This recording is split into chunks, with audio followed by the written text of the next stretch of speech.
Hikaru opens the game with the king pawn. It's the best by test chess move, and you're gonna need it because you're playing Gukesh D for Domaraju, also Destroyer. He's the world chess champion. This is an aggressive opening he's facing Hikaru with.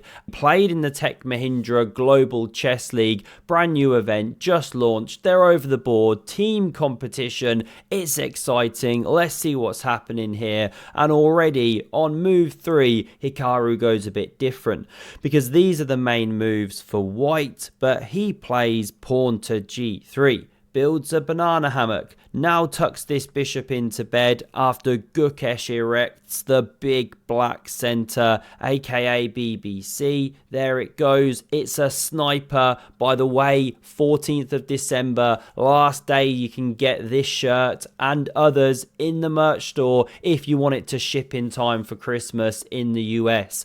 Other delivery times may vary around the world, but get on over there. Love the designs. The brand new Pornageddon just dropped. Chess Speaks for Itself is on the way. Here comes the seahorse. Now castles, and a second one gallops into the game. D4 strikes back, fights for the space here, and now we get takes. Making the bishop move twice and saying, aha, you got the IQP. That's isolated queen's pawn. You must learn to play with it unless you're a complete wuss, in which case you should take up tiddlywinks. Gukesh goes for it. You get the open files or half open files. You get outposts. You get piece activity.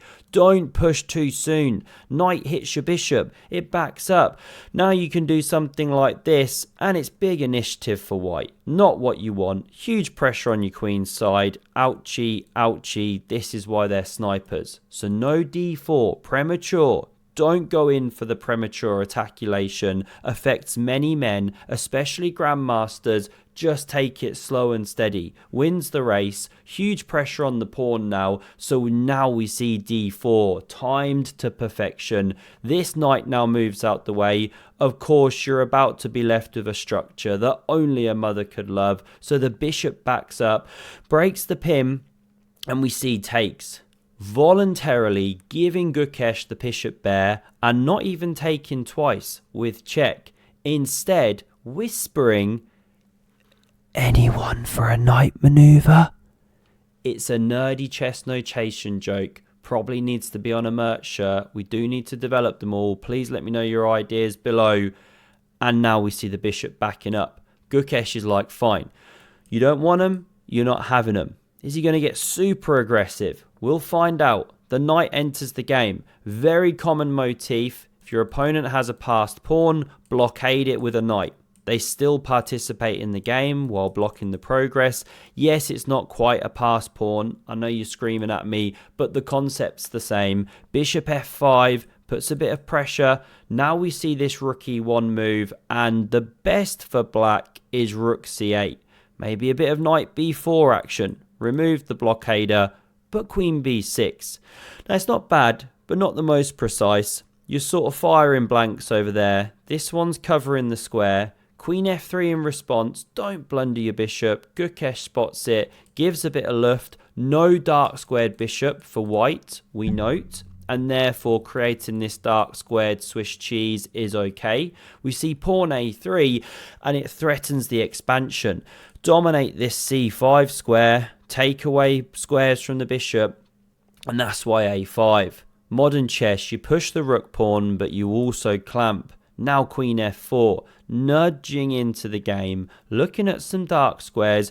Rook ac8, you could jump, but rook c2 does some defense. This is your backwards pawn, a bit sensitive, same as this, but it's covered. Now knight d8. Gukesh has completely forgotten which way his pieces are supposed to move, but it's re-entering. We now see rook ae1, double stack, knight e6, no time to Botez gambit. Why is that given the question mark? Okay, queen e5 is apparently better, but it's a scary move to play. You have to start calculating takes, and bishop d6. Is your queen getting trapped? This is more human, but now Gukesh stands better. Look at the bar over here. Bishop g4 is strong, forcing f3. Opening up the king. Then you drop back. No worries, play a position like this, go for the dark squares, but he doesn't do it. He plays rook c7. Now pawn h3, Hikaru's breathing a sigh of relief, taking the square there. This rook doubles over here. Someone's surely about to get rook rolled. Queen stepping back to open the extra defense of the rook on the square. And now pawn h5. Secures this bishop. Rook d2 played. And there's a bit of a traffic jam. It's unpleasant. It's downtown LA. Never been there, by the way. I just heard the traffic's bad. Maybe it is in other places too. India, I suppose. Mexico City must be carnage. I don't know. h4's played. G4 in response. You glide past like that ship in the night, but that is a serious hole. I can't think of a pun, but it's a hole as big as, I don't know, that crater where the asteroid hit in Mexico. Juicy, nasty, takes his played, bishop recaptures. Obviously you had to take, there was nowhere to go. And now Gukesh just doesn't quite have his finger on the pulse in this position. And he has time on the clock, should have invested. Queen d6 was best. We're in the back cave, analysis mode. You eye the square. What's white's next move? There aren't that many. Let's say rook d to e2. You know, you'd like to activate the queen, double cover this square, but then your c2 point collapses. Even apparently knight g5 first is the strongest. So we don't see, so back here, queen f3 not playable. So let's say you go rook d to e2. Now black can wait. b4, let's say. And you pressure some more on the dark squares. What's white doing here? Do you wait with the rook, or the king, sorry? Where does the knight go? It can't really move. Bishop can't do much. Black's got these improving moves right. Can just bring the pressure, squeeze the cojones. But we don't see it played. Let's run back to the game. Bishop g5. Rook d to e2, and now knight f4. But it's a bit of a wimpy move. Takes. This bishop's now chilling, covers the pawn. Rooks are chilling on the file. Queen can activate. We see queen d3, king g7, bishop d5, lovely jubbly, bit of pressure for white. Can always sit here. I mean, Hikaru's just breathing this big sigh of relief.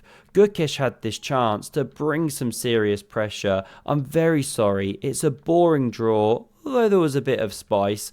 I left Agadmator to cover the Ali Reza game. Not that we're in the same league, right? His channel's huge. Mine's a little tiddler, trying to make its way up. So if you did enjoy, please do subscribe. Maybe hit like if you're feeling really generous. And check out that game over there for an amazing dragon between Fabi and Ali Reza. This game ends right now in a draw, but it was some fun action between a reigning world champion and a blitz beast.